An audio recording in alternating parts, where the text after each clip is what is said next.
One nation one election bill को लेकर ये खबर है। आज इस बिल को केंद्रीय कैबिनेट की मंजूरी मिल गई। अब सवाल ये है कि सरकार इस बिल को सदन में कब पेश करेगी। सारा जवाब मिलेगा इस रिपोर्ट में।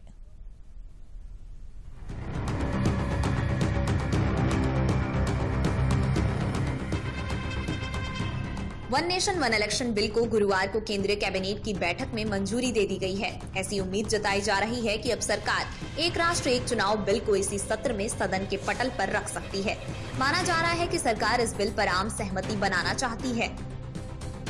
माना जा रहा है कि पहले इस बिल पर जेपीसी की कमेटी का गठन कर सभी दलों से सुझाव लिए जाएंगे।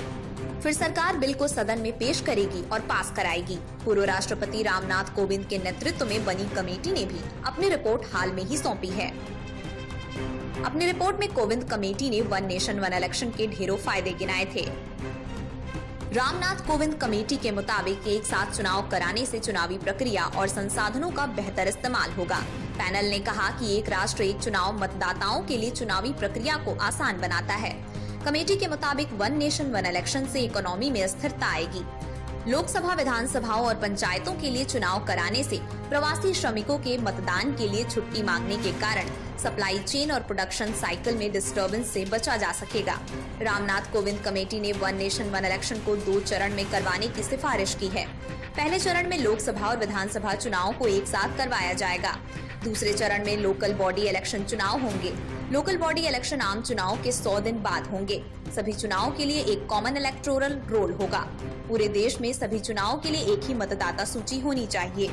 सभी के लिए वोटर आई कार्ड भी एक ही जैसा होना चाहिए। जो वन नेशन वन इलेक्शन एक उत्साह की एक लहर लेके आया है। सबसे बड़ा चैलेंज एक तो इतना खर्चा होता है, 3-4 महीने में सारे अधिकारी जो है वो ड्यूटीज पे लग जाते हैं, सारे संस्थान रुक जाते हैं। और सबसे बड़ी बात जो है हमारे देशवासियों के लिए उनको बार बार जो है वो प्रमोट करना, बार बार उनको भेजना वोट देने के लिए।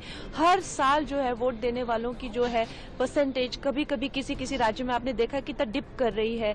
तो ये एक this is the need of the hour. और आई थिंक सारे ही इसके उसमें कोई बात तर्कपूर्ण नहीं है, उचित नहीं है तो विपक्ष उसे होने नहीं देगा। हम एक चीज तो समझ सकते हैं कि उससे समय बचेगा, पर हम ये नहीं समझ पा रहे कि 1.5% जीडीपी कैसे बढ़ेगी, जो तर्क दिया है कोविड ने। माना जा रहा है कि केंद्र सरकार अगले सप्ताह ही one nation one election bill को सदन में पेश कर सकती है।